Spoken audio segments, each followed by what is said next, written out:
Hello students, आप सब कैसे हो।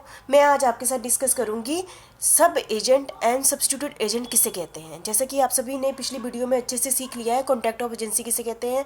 ठीक है, आज मैं आपके साथ डिस्कस करूंगी सब एजेंट क्या होता है, सब्स्टिट्यूट एजेंट क्या होता है। एजेंट तो पता ही है आपको, ठीक है। जो कॉन्टैक्ट ऑफ एजेंसी किसके बीच में होता है, प्रिंसिपल और एजेंट के बीच में होता है।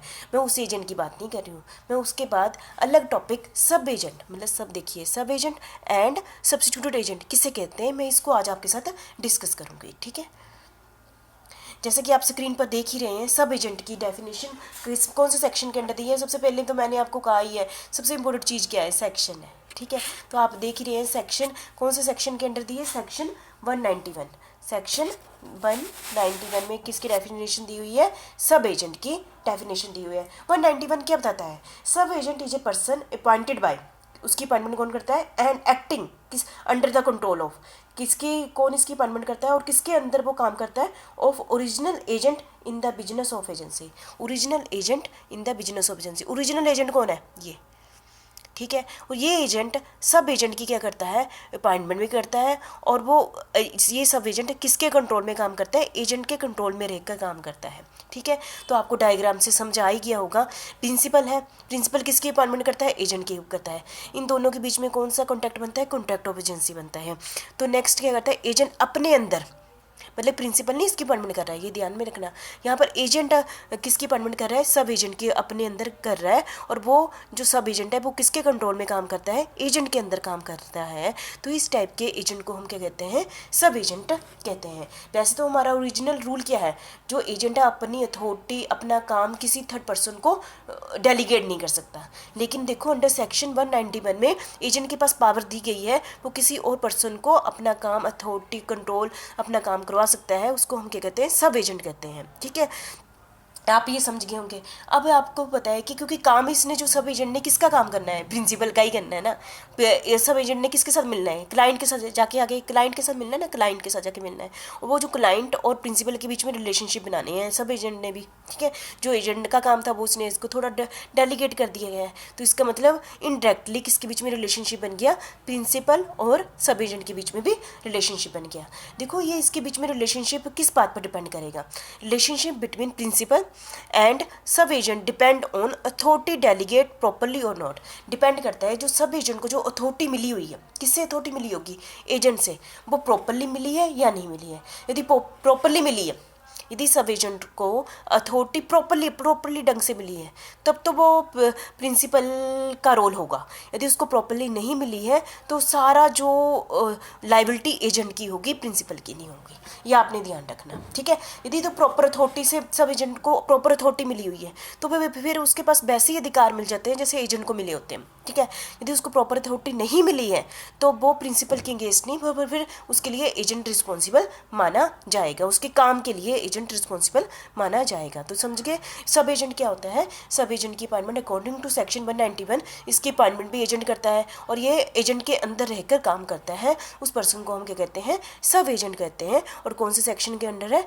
191 सेक्शन के अंदर इसके बारे में बताया गया है, सब एजेंट। ठीक है, जैसे मैंने आपको कहा कि प्रिंसिपल के साथ उसकी कैसे अथॉरिटी दी गई है। पहला पॉइंट है proper delegation of authority to sub agent. जब प्रॉपर ढंग से प्रॉपर, जैसे प्रिंसिपल को बताया किसी ने आगे सब एजेंट अपॉइंटमेंट की हुई है और प्रॉपर अथॉरिटी दी गई है अंडर सेक्शन 192 के अंदर, तब जो सब एजेंट काम करता है, सब एजेंट काम क्या करेगा, क्लाइंट के साथ जाके कॉन्टैक्ट बनाता है और वहाँ पर कोई भी लॉस हो जाता है तो उसकी रिस्पॉन्सिबल कौन बियर करेगा, एजेंट करेगा कि प्रिंसिपल करेगा। यदि तो प्रॉपरली ढंग से सब एजेंट को अथॉरिटी मिली हुई है तो पहला case, the principal is liable for the act. मतलब कि यदि सब एजेंट जाके क्लाइंट के साथ डीलिंग करता है तो उसकी जो भी कोई गलत होता है या ठीक होता है उसकी रिस्पॉन्सिबिलिटी किसकी होगी, प्रिंसिपल की होगी। ठीक है, यदि प्रॉपर अथॉरिटी दी हुई है। ठीक है, दूसरा, agent is responsible to the principal for the act of sub agent, क्योंकि उसकी परमिट किसने दी हुई है, सब एजेंट की, एजेंट ने दी है ना सब एजेंट को। तो वो जो एजेंट है क्योंकि वो रिस्पॉन्सिबल प्रिंसिपल की तरफ भी होगा, प्रिंसिपल एजेंट से पूछेगा कि यदि उसने सब एजेंट ने गलत काम किया है तो प्रिंसिपल एजेंट से पूछेगा, तो एजेंट भी रिस्पॉन्सिबल माना जाएगा। ठीक है, थर्ड पॉइंट हमारा, sub agent has a privacy of contact with agent. ठीक है। Therefore the sub agent is only accountable to the agent and not the principal. ठीक है, एक्चुअल में इसको डायरेक्टर अपॉइंटमेंट किसने दी है, एजेंट ने दी हुई है, इसलिए वो अकाउंटेबल मतलब अपने काम की जो भी अकाउंटेबिलिटी वो किसकी तरफ होती है, उसकी एजेंट की तरफ होती है। ठीक है, ना कि प्रिंसिपल की तरफ होती है। But when the sub agent commit fraud, यदि सब एजेंट जो हमारा है जिसकी अपॉइंटमेंट की है वो फ्रॉड कर देता है, लोगों से धोखा करता है, ठीक है, लोगों से गलत करता है, तब वो डायरेक्टली लाइबल होगा टू प्रिंसिपल, वो डायरेक्टली प्रिंसिपल की तरफ लाइबल होगा। कौन सा एजेंट, टू प्रिंसिपल होगा, यदि लोगों के साथ वो गलत फ्रॉड करता है। लेकिन क्योंकि उसकी अपॉइंटमेंट एजेंट ने दी है तो वैसे भी अकाउंटेबल अपने काम की जो भी खाता जो भी अपना जो कहते हैं ना कि एंड में अपना लेखा जोखा किसको बताएगा, वो एंड में एजेंट को बताएगा, क्योंकि उसकी अपॉइंटमेंट किसने की है, एजेंट ने की है। ठीक है, तो आप इस स्लाइड से ये क्या समझिए, प्रॉपर यदि डेलीगेशन दी गई है सब एजेंट को अंडर सेक्शन 192, तो उसके सब एजेंट के काम के लिए रिस्पॉन्सिबल कौन माना जाएगा, प्रिंसिपल माना जाएगा। ठीक है, तो इतना आप समझ गए होंगे। नेक्स्ट है यदि improper delegation of authority to sub agent, improper ढंग से दी गई है, अच्छे ढंग से नहीं दी गई है, मतलब कि ऐसी दे दी है अंडर सेक्शन 193 के अंदर, where the delegation of authority is not within the recognised exception, it is said to be an improper delegation of authority. तो उसका क्या इफेक्ट पड़ रहा है, इम्प्रॉपर ढंग से दी गई है तो प्रिंसिपल नहीं लाइबल होगा। तो यदि सब एजेंट के किसी भी काम के लिए प्रिंसिपल लाइबल नहीं होगा तो उसके लिए कौन लाइबल होगा, एजेंट लाइबल होगा। तो प्रिंसिपल देखो पिछली स्लाइड के और इस स्लाइड में क्या फर्क है, उसमें प्रिंसिपल लाइबल था, इस स्लाइड में क्या कह रहे हैं, principal is not liable for the act of sub agent के कार्य के किसी भी कार्य के लिए प्रिंसिपल लाइबल नहीं होगा, not answerable to the principal. ठीक है, सब एजेंट जो अपना आंसर प्रिंसिपल को नहीं देगा। ठीक है, और the agent is liable and responsible. ठीक है, एजेंट लाइबल होगा, रिस्पॉन्सिबल होगा, किसके लिए प्रति, क्लाइंट के प्रति भी होगा और अपने प्रिंसिपल के प्रति भी लाइबल माना जाएगा यदि सब एजेंट ने काम किया है, क्योंकि सब एजेंट की प्रॉपर ढंग से क्या हुई है, अपॉइंटमेंट नहीं हुई है। ठीक है, तो आप समझ गए होंगे, the agent is liable for the act of the sub agent. ठीक है, तो मैंने आपके साथ यही कहना था, अंडर सेक्शन 192 के अकॉर्डिंग जो सब एजेंट है कि काम के लिए प्रिंसिपल लाइबल माना जाएगा, और 193 के यदि इम्प्रॉपर ढंग से उसको डेलीगेशन दी गई है तो प्रिंसिपल नहीं एजेंट लाइबल माना जाएगा। किसके प्रति, एजेंट की लाइबिलिटी होगी, प्रिंसिपल के प्रति भी होगी और जो क्लाइंट के प्रति भी वो उसको लाइबल माना जाएगा। ठीक है, तो मुझे लगता है कि आप डिफरेंस समझ गए होंगे इन दोनों केस में, सेक्शन 192 193 प्रॉपर ढंग से अथॉरिटी दी गई है सब एजेंट को, या इम्प्रॉपर ढंग से सब एजेंट को क्या दी है, अथॉरिटी दी गई है। ठीक है, तो नेक्स्ट हमारा टॉपिक है, हमने अभी तक क्या डिस्कस किया, सब एजेंट। सब एजेंट की अपॉइंटमेंट कौन करता है, एजेंट करता है। ठीक है, नेक्स्ट है हमारा सब्स्टिट्यूटेड एजेंट। सब्स्टिट्यूटेड एजेंट किसे कहते हैं और इसकी अपॉइंटमेंट कौन करता है, अकॉर्डिंग टू सेक्शन 194 एंड 195। जब सब्स्टिट्यूटेड एजेंट, आपको ऐसे एडवांस में बता दूं, सब्स्टिट्यूटेड एजेंट वो होता है जिसकी अपॉइंटमेंट तो एजेंट ही करता है या फिर प्रिंसिपल पर प्रिंसिपल की कॉन्फिडेंस में करता है। प्रिंसिपल ही कहता है कि तू एक अच्छे ढंग से एक बंदे को देख ले और अच्छे से उसकी इंक्वायरी कर ले और फिर उसकी अपॉइंटमेंट दे देते हैं। लेकिन इस केस में सब्स्टिट्यूटेड एजेंट को प्रॉपर अथॉरिटी किससे मिली होती है, प्रिंसिपल से मिली होती है।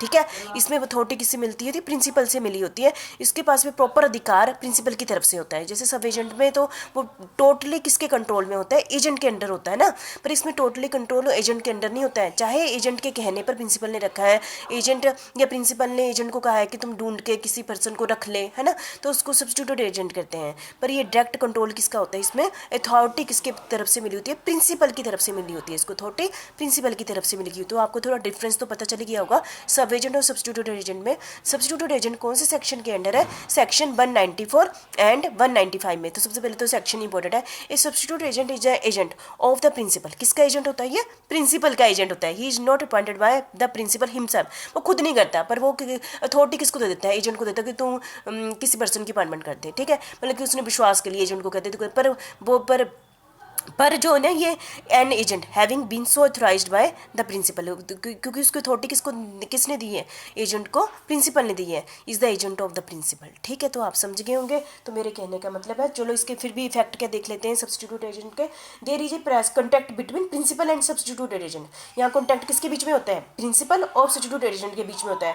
तो कॉन्टैक्ट इज बनता है, तो पिछले सब एजेंट में किसके बीच में कॉन्टैक्ट बना था, एजेंट और में बना था ना, इसमें प्रिंसिपल और सब्स्टिट्यूटेड एजेंट के बीच में कॉन्टैक्ट बनता है। प्रिंसिपल इज लाइबल, प्रिंसिपल के लाइबल होगा यदि सब्स्टिट्यूटेड एजेंट को जो भी काम दिया गया है वो अपने लिमिटेशन के अंडर काम करता है तो उसके लिए प्रिंसिपल लाइबल माना जाएगा। Substituted agent answerable and responsible to the principal.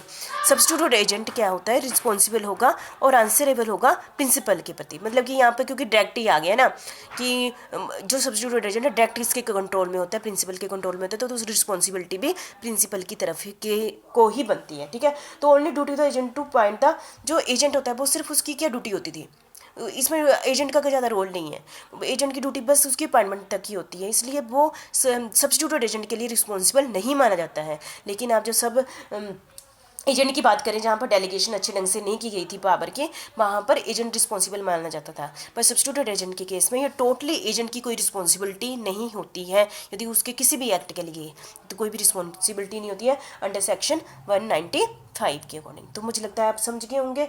ठीक है, प्रिंसिपल और ये वाला कॉन्टैक्ट किसके बीच में होता है, प्रिंसिपल और सब्स्टिट्यूटेड एजेंट के बीच में होता है। ठीक है, और इसमें एजेंट का बस यही होता है कि उसके कहने पर थोड़ा सा रोल होता है। Principal liable for the act of substituted agent, principal liable होता है इसमें किसके काम के प्रति। सब्स्टिट्यूटेड एजेंट ने यदि कोई गलत काम किया तो उसकी लाइबिलिटी किसकी बनती है, प्रिंसिपल की बनती है। ठीक है, थैंक यू वेरी मच। ठीक है, तो अब मैंने आपको इसमें बता दिया सब एजेंट और सब्स्टिट्यूटेड एजेंट कैसे करते हैं। सब एजेंट की अपॉइंटमेंट कौन करता है, एजेंट करता है, और डायरेक्टली एजेंट के अंदर वो काम करता है। सब्स्टिट्यूटेड एजेंट चाहे एजेंट ने इसकी अपॉइंटमेंट की है चाहे वो उसने प्रिंसिपल के कहने की पर की है, पर इसमें डायरेक्ट होता है प्रिंसिपल और सब्स्टिट्यूटेड एजेंट के बीच में रिलेशनशिप होता है। तो जो सब एजेंट के केस में यदि प्रॉपर अथॉरिटी नहीं दी गई है तो टोटली रिस्पॉन्सिबिलिटी किसकी मानी जाएगी, एजेंट की मानी जाएगी।